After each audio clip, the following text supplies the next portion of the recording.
What's going on, everybody? Welcome back to the channel. I'm George. I'm Stav.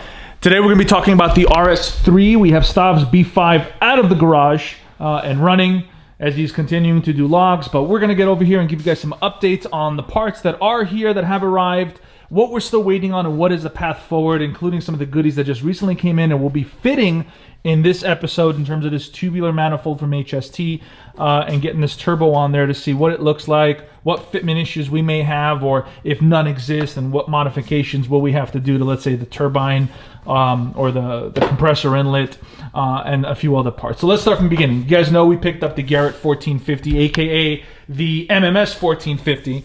So we ended up going with the G42 for this car, for this build, a little differently than the last setup for the car, as we had the Zona rotor. Now Stav's rocking 105-69S on his B5. Tubular manifold from HST, we ended up buying this. They ended up making it remote. So we provided measurements, pictures, and they made this remotely on an old A3 that they had just sitting at the shop. Luckily everything fits up. Luckily everything should look good together, and we'll see what the challenges are with that.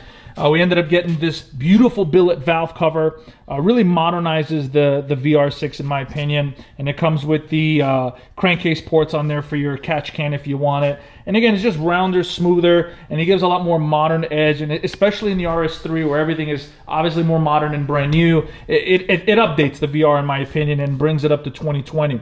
We ended up getting also I ended up picking up a steel oil pan from Iabed Industries, the same company that we ended up going with VR6 engine mounts for the B5s that Stav's running on his B5. I haven't gotten a chance to run them yet, but I do have them installed, so once I get my wide body up together, I'll test those out. But so far, Stav hasn't had a single issue with those leaks. Correct. Nothing? No. So we're going to go off here. The oil filter housing from Iabed Industries, crack pipe, a lot of their fittings and lines. It's really cool about this car is just coming together is in the transverse side of it. There's a lot more parts that we can buy off the shelf. Correct. As opposed to the B5 stuff where 99% of it is pretty much custom.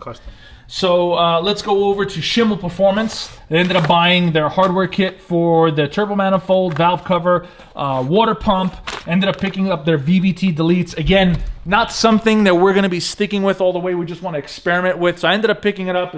It's pretty affordable on their side. Again, all the parts that I'm listing here in this video are going to be in the description. So if you guys are interested, you want to check them out, you're more than welcome to do so. If you want to buy them yourself, you can just go there. There's no MMS code or anything like that. We ended up just buying these parts just like regular people. So just go there, click on the website, check them out, and if you end up wanting to buy them, just buy them. We're going to go also over to some of the goodies that we ended up picking. Again, I ended up picking some of these intermediate shaft bearing kits up. We needed them, as we learned on Stav's build. Correct. Early on. We had some chattering, and we didn't know where it was coming from. We ended up kind of discussing with a local friend. He says, oh, definitely check out your intermediate shaft bearings. So $28 from Schimmel Performance. They ended up coming in. I picked up quite a few. So now we have all these extras, and it's something I'm going to be replacing on the R30 build.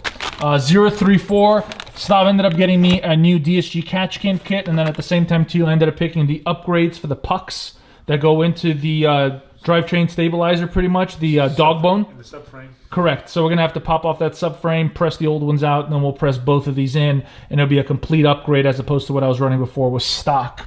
Funny part is about Schimmel Performance, with all the purchasing we did from them, they ended up throwing something in the order, which is pretty cool. So it's this manual tensioner, which is pretty badass. A lot of the high-end power people are running them. Apparently with the hydraulic tensioner, they end up failing and not operating properly in the high-end RPM and high-end power range. So he actually included this small little note, which I'll screenshot for you guys here in a second. And again, it's actually true, because there's a good portion of the community that's really pissed off that we're doing this. Correct. I can't do nothing for it. I don't want to apologize for it because I'm not really sorry, but it's just kind of funny. He says, I'm going to give you guys something. I'm going to throw it into the order just to help piss off even further the RS community. Again, guys, we have nothing but admiration for the 5-cylinder, and we had a lot of fun with it. But again, this VR6 swap is the next step for us, and that's the reason why we're doing it. To go on, we ended up picking up a bearing set from Calico, and USP had them listed on their site. Ended up getting their Ferreira valve train kit, which is pretty cool. And we also picked up this Turbo Impressions girdle kit for the VR, and we're going to go into detail. I'm going to let Stav talk about that and why we ended up going with a girdle, which we may have to go with on our 12 valve and 24 valve builds Correct. too in the end, depending on, you know, what happens and how we see things kind of play out. But HST, obviously, we picked up the cams from them from Cat Cams. We got the tubular manifold, the valve cover. We asked them for some advice. They ended up using Cat Cams in their 7-second car, and I'll put a little quick clip of it so you guys can see which car I'm talking about.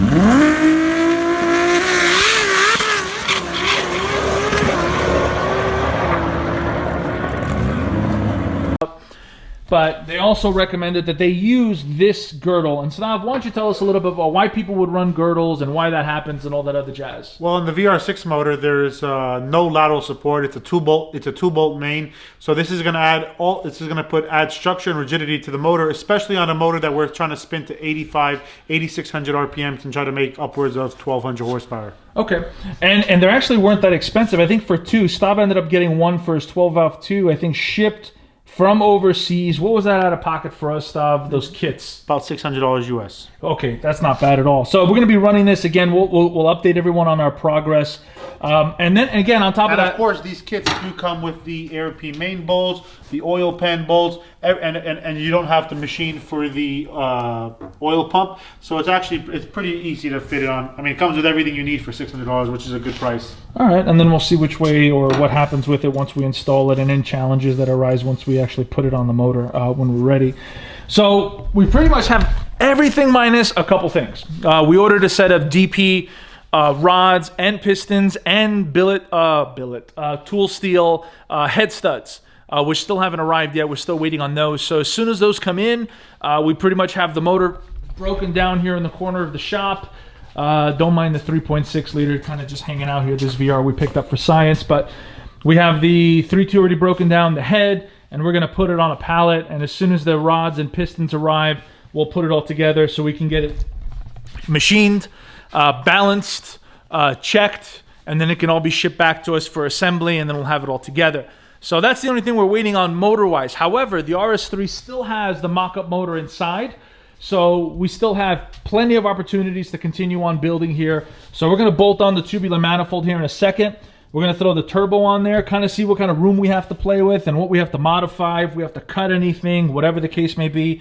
And I think ultimately what we want to do too is start mocking up, if we can, within the next episode or two, start mocking up intercooler piping, oil and coolant lines, getting that all sorted out. Maybe even start taking a look at getting the air conditioning set up to the compressor, because again, this car is going to have air conditioning. So this is going to be a street/track monster, just like our last setup was, where we got a chance to make a ton of power, go fast, and then also have the creature comforts of the inside of the car of a new car. I don't have AC, and Stav doesn't have AC on his B5, and Don't need it. My car's too fast. and I won't lie to you, and here in California, the summers do get really, really hot, so it is nice to have AC, especially on a highly modified car. So for the time being, the goal is to get air conditioning installed on the car and have it fully functional along with the VR6 setup. So let's get that manifold on, Stav. I'm going to get that stud kit that we ended up getting from Schimmel, just throw a couple studs in, and then we'll throw that manifold on, or maybe we can mock up that turbo on that manifold and show them maybe a little bit closer what it looks like before we throw it on. We could. Yeah, let's do that. I'm going to clear out that table there, put all the parts away, and let's showcase that manifold a little bit just so you guys can see what it looks like, and then get it mounted up and see what we have to deal with. So the tubular manifold that HST made is actually almost, to us, it looks like a work of art. Obviously, where we are with MIG and TIG welding is nowhere near this, but they ended up fabricating and developing, putting together this really badass manifold. They've done them before for the 8P A3s that they've done VRs in, but obviously it's going to be the first one now in a brand new, pretty much RS3. So let me show you guys. We'll mount the turbo up there just so you guys get an idea of what it looks like beforehand, and then we'll take it apart and just kind of throw it into the car and see what kind of fitment we have to work with. I think it's going to fit. I think, they were when Hubert over at HST made this stuff, he was like, I don't know if it's going to fit. Don't pay me yet. And there's no way I can take this beautiful manifold without paying. So we paid for it, and I have a lot of faith that it will fit. But maybe it might need some tweaking. Maybe we might need to remove this steam pipe setup that I opted for the wastegate, because I wanted that wastegate to be top mounted, obviously for accessibility for, at the race event, God forbid it fails. If we have to take it off, switch out, springs on it. but maybe it won't be as, you know, accessible. Maybe it has to be back here, which, you know, something that we can easily cut, weld the flange, and just keep the wastegate back there, and that'll give us more room for a downpipe. So let's get the turbo mounted here, and then show you guys what it looks like, and then we'll get it into the car and see what kind of room we have to play with. It looks pretty cool. Obviously, we're gonna have to modify this compressor housing for the outlet, either coming out here at 90 degrees or maybe spinning this bad boy around and having it going across, down, and around the car. I'm not sure exactly how we're going to do that, but man, this thing looks beautiful. Look how massive this thing looks. That is ridiculous, style. Look at that. Small turbo. Yes, small turbo. So for those curious on the size of the turbine itself, it's 79 mil. So there's a 79 mil, 1450 horsepower, 1400 plus horsepower capable turbo. We wanted enough turbo as we live up in elevation. We didn't want any issues with having to overspin the turbos we had before. So dealing with smaller turbos is probably not something that's going to be prevalent with the RS3 moving forward. It's going to be a lot like our B5s and dealing with something a little bit more bulk in size, especially, you know, on the 24 valves that we build here on the channel. But look at that. All right, that's enough looking at it on the table. Let's get it on there. Let's get it on the car and see what we have to work with, Stav, and then we'll see what kind of fitment, see if we have to cut this and relocate that. If not, let's see what we have to work with here. So we got the tubular just bolted up with 2 studs, but this is how it looks from the outside in. Man, that thing's massive. So, you know, a lot of guys in the older A3s sometimes have the exhaust going down this way. Obviously, there's some coolant lines that we can really quite, you know, pretty easily. But see the wastegate tube, Stav? I think me asking for that may have blocked off some room. Maybe it could go this way. Have like a 3.5 inch downpipe, go this way and around. But we won't know for sure till we have that transfer case installed on the trans, and then seeing where the axles and drive shaft is. But it looks like, and we'll get the turbo mounted here in a second, but I wanted you guys to see it, what we have to play with and what it looks like. I think that's perfect for a hater pipe though. That turbo is on, hater pipe can come right through the roof. Stav, what do you think? I'm ready to cut this thing. Let's do it. We need to be able to drive it on the street though for logging. Yeah, with a hater pipe. Not gonna happen. But man, that looks great. That looks beautiful. It's probably gonna poke out the turbo a little bit. You think that turbo's gonna fit? I don't know. Let's get it in. Let's slap it on there and then tighten down that V-band and see what it looks like. All right. Jesus Christ, that thing's massive. I mean, you sure you ordered a KO4? That thing's huge, man. That's the turbo that HST recommended that they use on their S5 and a few other shop cars too. That thing's huge, man. 79 mil. All right, let's dig into this stuff. So we don't have a lot of room for the downpipe, but I think, I mean, I might be wrong, but I think with some pie cuts, this 4-inch can come around and still come underneath, and then that will just kind of whip around, or maybe we cut off that steam pipe wastegate. What do you think, Stav? Because we cut that right here on the back, and it's going to give us all this extra room to come around. I think we need to cut it, put the wastegate facing the back, firewall, facing the firewall. And give us more space there to make a nice downpipe, and we can, you know, then we can heat wrap it, or ceramic coat like you like to do. So you're saying get rid of the steam pipe, and then we just have the wastegate in the back, pretty much, and then what? Dump to the floor like the 24 valve, pretty much. Yeah, of course. You want this, you want to hear this thing screaming. But we got to stop taking recommendations from HST, because this is a giant turbo. This is a giant turbo. And I think for the outlet, obviously that's going to hit the exhaust tube of the manifold. I say we cut that, put a nice 90, and that'll be a 3-inch 90 coming around, and we have the piping. Looks like we're going to have stuff. I mean, the way it looks like, so the RS3 before had turbo intercooler piping going through the passenger side, coming around, going into the intercooler, then coming back up, and then going into the inlet. Well, with this VR, I think we can get away with an inlet, basically outlet and inlet pretty much on the same side. Mm-hmm. So the intercooler will both be inlet and outlet on the same side. It'll go from the turbo over the transmission, come down around through the intercooler, come back around, then back up this way, and then into the intake. To grandma's house we go. What do you think, Stav? I think that's going to be the best bet. Unless we spin the compressor cover and have that 3-inch come across this way, since we're getting rid of the wastegate, come across and then maybe down this way here. But then all the accessories are going to be here blocking this. This is not going to be completely open, is it? No, it's not, but you can go underneath the frame rail like the factory pipe would be. What do you mean frame rail? Like where? Like underneath the frame rail here. Like that's where the factory black piece will be. I think the headlight is huge, man. The headlight's going to be all this huge space, and I want the headlights to go back in. So amateur running 2 headlights. I know. Though doing that would definitely be a lot easier though, because then if it came around this way, the piping could come down and around. Fuck, then it would make it drag only. You know, let me know in the comments below, you guys watching this stuff. There are some pretty big shops that watch our stuff, which is very, very humbling. What do you guys think? Give us some thoughts in the comments below. Should we do the piping going over the side of the motor, coming down on the side, then coming around here? Then I think we'll have an issue running the factory headlight. Or do you think we should cut a hole in this hood, put a hater pipe, and just deal with the excessive No, noise? but that's the exhaust. I'm talking about the intercooler piping stuff. That compressor cover is going to be an issue. Hey, this McFarland, we'll put the intercooler on the roof. No, I'm not doing that. Or we leave everything as is, put a 90 coming out this way, have both pipes coming over. It's going to be hidden, and then we can kind of cut and trim the integrated engineering carbon intake, and then have it placed over top, and it'll block some of the piping, but Maybe like a dummy cover? yeah, pretty much like a dummy. It'll turn it in, but it'll look proper, and then I can run both headlights without having to worry about anything. Man, this is tough. This is tough. And HST, I just want to say, you guys did an amazing job for making a turbo manifold without even having the car there. Again, they took on this job without even having an AV 2018 RS3 in their shop. They had an old school, I think, might have been an old school VW or an A3, I'm not sure, but the dimensions are similar, but not exactly the same. The frame rails are slightly different. The back of the firewall is slightly different. So, you know, kudos to you guys for making everything literally turbo, clears the motor, clears the sides. Now we just got to figure out setup-wise if we want to keep this steam pipe, which is, by the way, something that I asked for. They recommended to put on the back, but I asked for this just to kind of keep the wastegate on top. But that might be just something that we have to give up, stuff. Okay.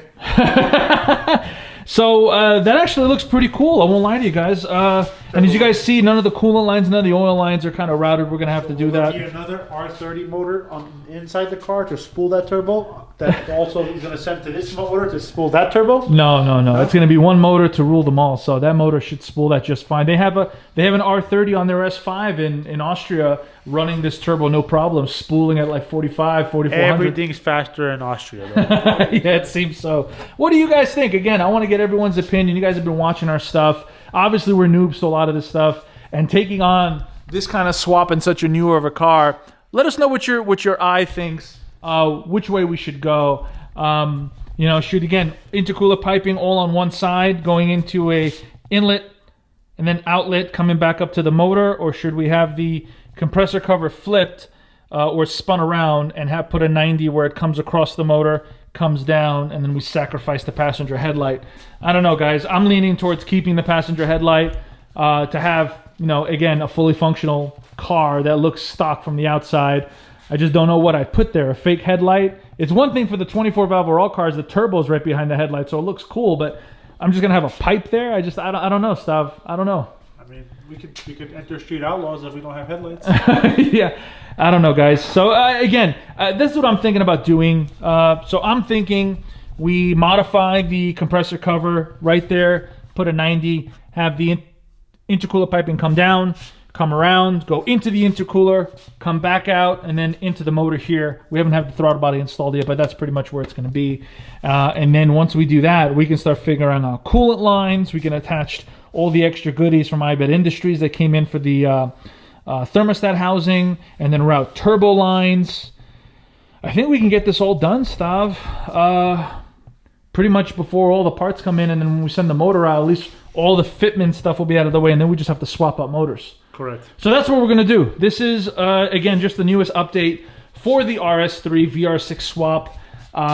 Please put your comments or put your thoughts in the comments below and let us know what you think as we decide which way. I'm going to need a day or two to think about this, see what I want to do. I don't know what the best plan is. You know, I want it to work, obviously. I want functionality. I want it to be accessible. Obviously, if something happens, we need to fix or repair or tweak something at the track or at an event, I want to have access to it without it being a pain in the butt. So I got to think ahead here and put my engineering cap on, which I'm not qualified to put an engineering cap on, but sit down here and think ahead and see what I want to do to make this accessible, easy to work on, just like we did, with the 24 valves and the 12 valve, VR6 swaps and the B5. So, yeah, I think I'm going to cap this episode off here, guys. This is where I'm at. Tubular manifold, turbo is pretty much in. And this is right now the predicament or crossroads, fork in the road that we've reached. I don't know which way I'm going to go, but we'll update you guys. But I could use, again, your thoughts as you guys comment in. Let us know what you think. You guys have been great with emails, DMs. If you need to take a screenshot of this and let me know which you think would be the best route, go ahead, take a screenshot and send it over to me and let me know which way is the best route. Stav, again, your thoughts on it? 6 is greater than 5. Okay, we're going to leave that. I guess there's nothing I can say to that. We're going to leave it at that. All right, guys. Well, I'm going to wrap up this episode. Again, you'll see another episode for the RS3 in the next week or so, updating. Hopefully, we'll have some maybe downpipe already fabbed up, intercooler piping mocked up, and showcasing how this is going to start looking. Thank you guys so much for watching. I hope you've enjoyed it, and we'll catch you guys in the next episode of Malaco Motorsports as we progress with both the RS3 VR6 swap and Stav's half-mile prep as he gets ready to race in his first ever racing event in his B5A4. Thanks again for watching, guys. I'm George. I'm Stav. See you guys next time on the next episode.